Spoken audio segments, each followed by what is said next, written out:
Hello students, today we will study about topic fiber to fabric class 6 science. Posting date is 22 June, chapter number 3rd.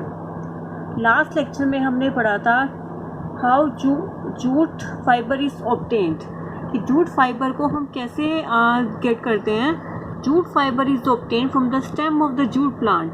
जो हमारा pick में दिखाया हुआ है कि जूट जो फाइबर है हमारा जूट प्लांट से हम बनाते हैं. जूट फाइबर हमें जूट प्लांट से मिलता है. और ये जूट जो प्लांट है वो कब हम कल्टीवेट करते हैं? रेनी सीजन में. In India jute is India के अंदर जो जूट है वो वेस्ट बंगाल में, बिहार में, असम में मिलता है. The jute plant is normally harvested.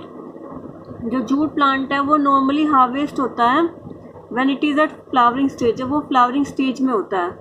The stem of harvested plant are immersed in water for a few days. The stem rots and fibers are then the stem of the harvested plant are immersed in a water for a few days. The stems rot and fibers are separated by hand. जो jute plant है हमारा उसका जो stem है उसको क्या करते हैं हम रोट कर. मेनली जो वेस्ट बंगाल, बिहार, असम में मिलता है. इसको हम नॉर्मली जो हार्वेस्ट करते हैं वो the jute plant is normally harvest when it is in flowering. जब इसके ऊपर फ्लावर उग जाते हैं तब इसको हम कट करते हैं. तो जो स्टेम को हम पानी के अंदर भिगोते हैं. पानी में भिगोने के बाद उसको the stem fruit and fibres separated by hand. जब वो जो है जो बिल्कुल अच्छी तरह से उसमें इमर्स्ड हो जाता है तो उसको वहाँ से हम फाइबर्स निकालते हैं. तो जूट फाइबर हमें स्टेम से मिलता है. और जूट जो प्लांट है हमें रेनी सीजन में ही हम कल्टीवेट करते हैं. ये वेस्ट बंगाल, बिहार या असम में होता है. इसको जो नॉर्मली जो हार्वेस्ट कब करते हैं? जब उसके ऊपर फ्लावर आने लग जाते हैं. तो इसका जो स्टेम है उसको हम पानी के अंदर भिगोते हैं. जो तो स्टेम जो है रोट करता है और जो फाइबर्स जो होते हैं सेपरेट करते हैं by hand. Making yarn from fibre. Yarn कैसे बनाते हैं? फाइबर से. Making yarn from cotton. जो यार्न हम किससे बनाते हैं? कॉटन से. To make fabric all these fabrics are first converted into yarns. Fabric बनाने के लिए all these fabrics are first converted into yarn. ये सारे के सारे फाइबर्स को हमें पहले यार्न में कन्वर्ट करते हैं तब वो हमारा फैब्रिक बनते हैं. तो पहले फाइबर से हम क्या बनाते हैं? हम पहले फैब्रिक बनाते फाइबर से हम पहले यार्न बनाते हैं. फिर यार्न से फिर फैब्रिक बनता है. मतलब फाइबर धागे से जो है कपड़ा कैसे बनता है पहले उसको यार्न्स में कन्वर्ट करना होता है. तो टॉपिक है स्पिनिंग कॉटन यार्न. कॉटन से का यार्न हम कैसे बनाते हैं? इसके लिए एक्टिविटी 4 लेते हैं. Hold some cotton wool in one hand. अपने हाथ में कुछ कॉटन वूल ले लो. Pin some cotton between the thumb and 4 finger of the other hand. जो हमने हाथ में थोड़ी सी कॉटन वूल ली. Pin some cotton between the thumb and 4 finger of the other hand. Now gently start pulling out of the cotton while continuously twisting the fibres. Are you able to make a yarn. कह रहे कि अपने हाथ में cotton wool लो अपने हाथ में और pin some cotton between the thumb and 4 finger of the other hand. और उसके अंदर क्या करना है? Cotton put pin some cotton between the thumb and 4 finger of the other hand. Now gently start pulling out of the cotton by continuously twisting and fibre. Are you able to make a yarn. अब क्या करना है? Cotton wool को अपने हाथ में लेना है. कॉटन वूल को जैसे ही हम अपने हाथ में लेंगे तो उसको हम फिर पुल करके उसको थ्रेड्स को पुल करके फिर उसको ट्विस्ट करेंगे. जैसे ही ट्विस्ट करेंगे तो हमारा क्या बन जाएगा? यार्न बन जाएगा. तो इसको कैसे बनाएंगे? कॉटन वूल को अपने हाथ में लो. फिर उसको हमने खींचना है. खींचने के बाद हमने क्या करना है? इसको ट्विस्ट करना है. ट्विस्ट करने के बाद वो क्या बनता है? Yarn. The process of making yarn from fibre is called spinning. जो यार्न बनाना है फाइबर से इसको क्या बोलते हैं? Spinning. In this process Fibers from a mass of cotton wool are drawn out and twisted. This brings the fiber together to form a yarn. तो हमें क्या यार्न बनाना फाइबर से उसको क्या बोलते हैं? स्पिनिंग. जो हमने यार्न बनाना है फाइबर से इस प्रोसेस को बोलते हैं spinning. In this process fibre from a mass of cotton wool are drawn out and twisted. This brings the fiber together to form a yarn. तो हमें जो यान बनाना फाइबर से, इसको क्या बोलते हैं, spinning. In this process, fibers from a mass of cotton wool are drawn out and twisted. This brings the fiber together to form a yarn. कह रहे हैं ये यान बनाना फाइबर से, इसको क्या बोलते हैं, स्पिनिंग। इस प्रोसेस के अंदर क्या करते हैं कि मास ऑफ कॉटन वूल को ड्रॉ करते हैं, फिर उसको ट्विस्ट करते हैं, तो फाइबर बन जाता है किसका, यान बन जाता है कॉटन का। और यान बनाना फाइबर से, इस प्रोसेस को बोलते हैं स्पिनिंग। तो स्पिनिंग क्या होगा, फाइबर से यान बनाना, इसको बोलते हैं स्पिनिंग। तो स्पिनिंग के लिए एक सिंपल डिवाइस यूज होती थी पहले अपने हैंड से करते थे, जिसको टकली भी बोलते हैं। Another operative device use for spinning is चरखा। पहले और चरखा भी यूज़ करते थे, पहले हाथ से यूज़ करते थे, फिर चरखा भी यूज़ करते थे। यूज ऑफ चरखा was popularized by Mahatma Gandhi as part of the independence movement. He encouraged people to wear clothes made of homespun yarn and shuns the improved cloth made in the miles of Britain. Spinning of yarn on a large scale is done with the help of spinning machine. After spinning, yarns are used for making fabric. कह रहे महात्मा गांधी के time में ये बहुत चरखा जो बहुत popular हुआ था, और इसमें उन्होंने क्या इनकरेज किया कि घर के ही कपड़े पहने जाएं। और इसको अगर स्पिनिंग जो है लार्ज स्केल में जो है अगर करते हैं तो स्पिनिंग मशीन का भी यूज़ करते हैं। और स्पिनिंग के बाद हम यार्न्स को फैब्रिक बनाने में यूज़ करते हैं। तो कॉटन का हमने सबसे पहले पढ़ा कि कॉटन का यार्न कैसे बनाते हैं। कॉटन को लो, उसको पहले पुल करो, फिर उसको ट्विस्ट करो, ट्विस्ट करने के बाद उसका यार्न बन जाता है। और इस प्रोसेस को क्या बोलते हैं, स्पिनिंग। और इस प्रोसेस को क्या बोलते हैं, स्पिनिंग बोलते हैं। स्पिनिंग पहले हाथ से करते थे, फिर टकली यूज़ करते थे, फिर उसके बाद हम चरखा यूज़ करते हैं। अब इसके बाद स्पिनिंग के बाद हम क्या बनाएंगे, हम फैब्रिक। अब यार्न से हमने फैब्रिक कैसे बनाना है ये स्टडी करेंगे। पहले हमने क्या किया, फाइबर बनाया, फाइबर से यार्न बनाया, अब यार्न से फैब्रिक बनाएंगे। There are many ways by which fabrics are made from yarn. ये दो मेथड हैं इसके लिए, यार्न से फैब्रिक बनाने के लिए। फर्स्ट है वीविंग, सेकंड है knitting. In activity 2, you might have noticed that a fabric is made up of two sets of yarn arranged together.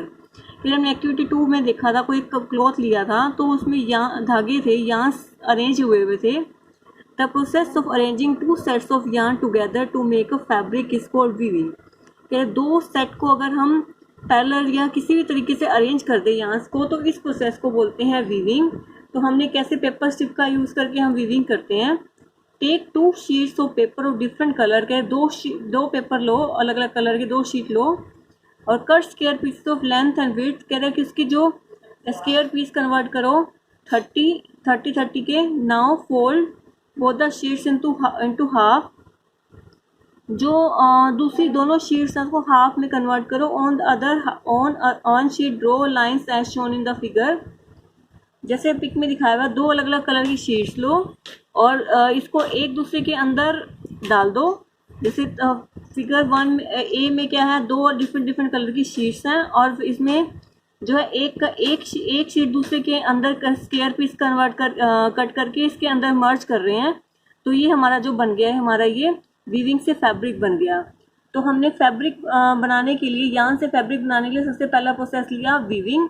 जो दो यार्न्स को हमने अरेंज किया, इस तरीके से अरेंज किया कि वो फैब्रिक बन गया, तो इस प्रोसेस को बोलते हैं वीविंग। तो इसके अंदर दो यार्न्स कन्वर्ट हुए, दो यार्न्स यूज हुए हैं, तो इस प्रोसेस को बोलते हैं वीविंग। और दूसरा प्रोसेस क्या है हमारे पास, knitting.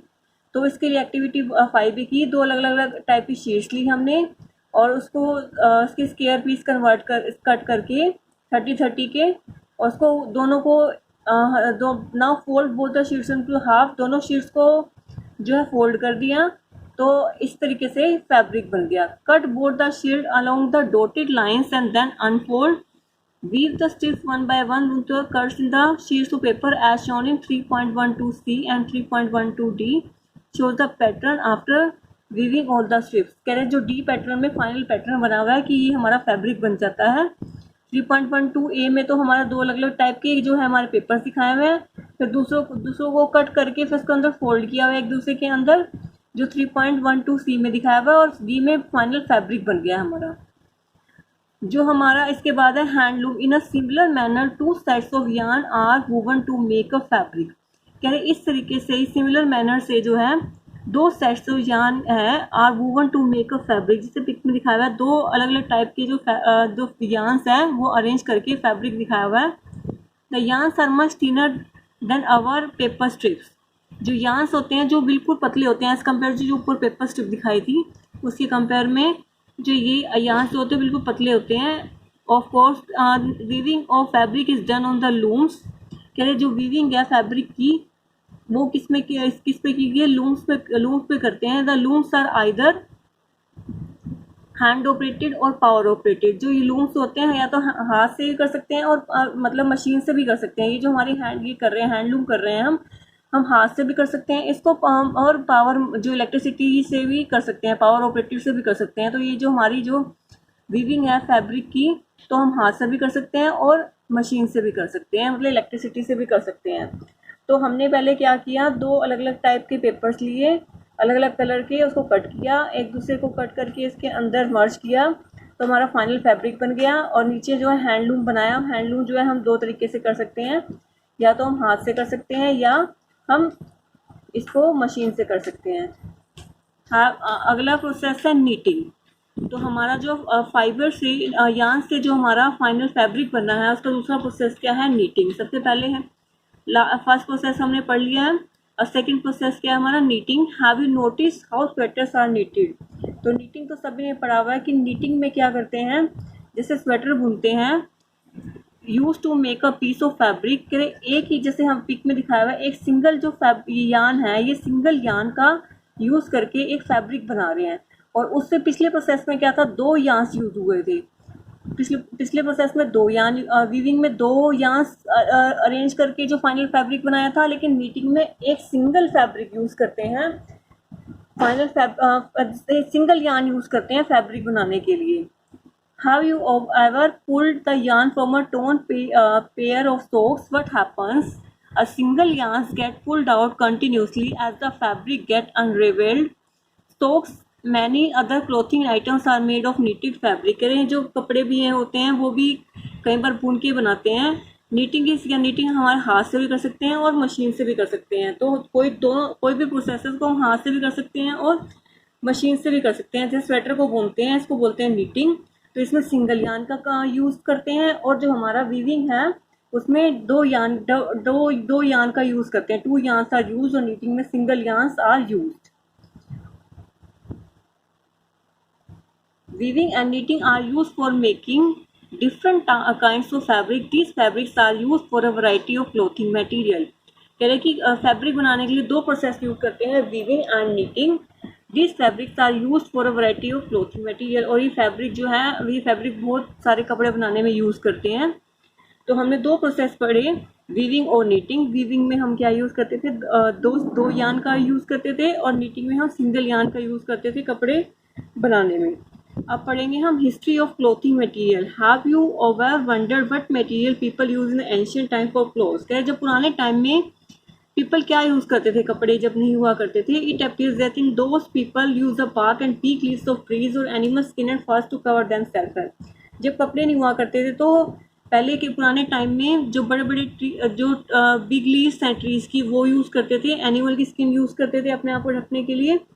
After people began to settle in agriculture community they learn to weave twigs and grass into mats and baskets. कह रहे हैं उसके बाद after people began to settle in agricultural community they learned to weave twigs and grass into mats and baskets। तो उसके बाद जो grass का यूज़ करने लगे मैट बनाने में, बास्केट बनाने में। जब एग्रीकल्चर स्टार्ट हुई तो उन्होंने बहुत सारे ग्रास का यूज़ करके मैट्स बास्केट बनाना शुरू कर दिया। वाइन्स, एनिमल फ्लीस और hair were twisted together into long strands.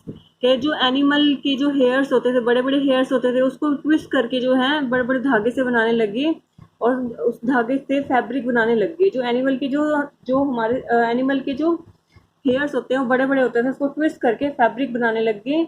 The early Indian wore fabrics made out of cotton that grew in the region near the river Ganga. क्या जो पुराने time में जो है उसके बाद जो है इंडियंस क्या यूज़ करने लगे, कॉटन यूज़ करने लगे। और वो कॉटन कहाँ होती थी, मेनली रिवर गंगा के पास होती थी। उसके बाद flax, flax is also is a plant that gives natural fibre. कह रहे पहले जो है या तो कॉटन, के बाद कॉटन यूज होने लगी, तो फ्लैक्स भी एक प्लांट था जो नेचुरल फाइबर देता था। एंशियंट टाइम में जो कॉटन और फ्लैक्स दोनों जो है रिवर नाइल के पास यूज करते थे और इसी से फैब्रिक बनता था। तो सबसे पहले हम यूज करते थे bark of leaves.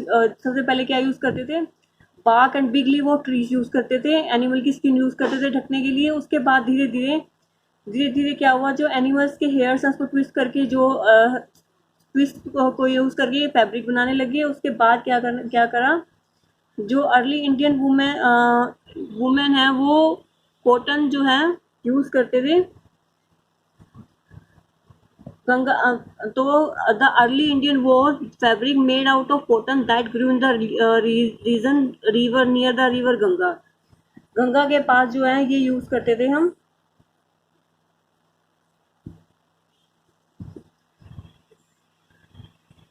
In ancient Egypt, cotton as well as flax were cultivated near the river Nile and कहते पहले या तो जो हमारा कॉटन और फ्लैक्स सीड्स यूज करते थे और वो रिवर नाइल के पास यूज होते थे और वहां से फैब्रिक बनाते थे। कॉटन का फैब्रिक भी यूज होता था और नेचुरल फाइबर जो फ्लैक्स का फाइबर है, फ्लैक्स से प्लांट से जो नेचुरल फाइबर मिलता था वो यूज करते थे।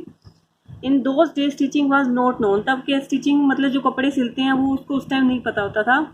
People simply draped into fabrics around different parts of the body. Many different ways of draping fabric were used with the invention of sewing needle. कह रहे उसके बाद धीरे धीरे सिलाई जो मशीन सुई का यूज होने लगा, तो फिर उससे स्टिचिंग स्टार्ट होगी तो फैब्रिक से क्लॉथ बनने लगे। Stitching clothes have gone through many variations since this invention, but it is not amazing that even today सारी धोती, लुंगी और turban used an unstitched piece of fabric। कह रहे कि पहले जो स्टिचिंग नहीं हुआ करती थी, तो उसके बाद धीरे धीरे एक सिंग नीडल का यूज होने लगा, तो उससे कपड़े फिर स्टिचिंग भी आ गई। और उस टाइम जो है stitching clothes have gone through many variation. कह रहे स्टिचिंग जो क्लॉथ्स की बहुत सारी वेरिएशन में मतलब बहुत सारी इन्वेंशन में वो मतलब अलग अलग टाइप की इन्वेंशन हुई स्टिचिंग की क्लोथ्स के लिए, और फिर साड़ी, धोती, लुंगी ये सब चीज़ें बनी और अनस्टिच फैब्रिक भी बना। Just as there is a large variety in the food eaten all over our country, a large variety exist also in fabric and clothing material. कह रहे कि जैसे हमने पढ़ा था कि डिफरेंट टाइप के फूड्स अवेलेबल हैं कंट्री में, ऐसे ही large number of variety of fabric available हैं क्लोथिंग ऑफ मटीरियल के लिए। तो सबसे पहले हम क्या यूज़ करते थे, एंशियंट टाइम में क्या यूज़ करते थे कपड़ा बनाने की, अपने शरीर को ढकने के लिए एनिमल की स्किन यूज़ करते थे, या जो हमारे big trees of leaves use करते थे। तो धीरे धीरे जो है इसको एनिमल फ्लीस और हेयर्स यूज़ करने लगे। कि उसके बाद क्या होगा, after people begin to settle in agriculture communities they learn to leave weave twigs and grass into mats and basket. Vines, animal fleece or hair were twisted together into long strands. These were woven into fabric. The early कह रही ये जो हमारा early Indian थे, पहले ये fabric जो cotton का यूज करते थे, पहले कॉटन यूज करते थे, कॉटन और फ्लैक्स जो हमारा ट्री था, जो ट्री था वो रिवर नाइल के पास मिलता था, तो ये भी हम यूज़ करते थे। धीरे धीरे जब स्टिचिंग नहीं पता थी, फिर स्टिचिंग नीडल की डिस्कवरी हुई, फिर स्टिचिंग हुई। स्टिचिंग से बहुत सारे डिफरेंट टाइप ऑफ हमें क्लोथ्स हमें मिले, और आज जो है हमें जैसे हमें डिफरेंट टाइप ऑफ हमारे पास फूड्स अवेलेबल हैं, वैसे different type of fabric available हैं क्लोथ बनाने के लिए। तो आज हमने क्या पढ़ा, हमने सबसे पहले कॉटन का यान बनाया, फिर फिर कॉटन का यान बना के फिर यान से फैब्रिक बनाया, और फिर क्या पढ़ा हमने, history of clothing material. Thank you.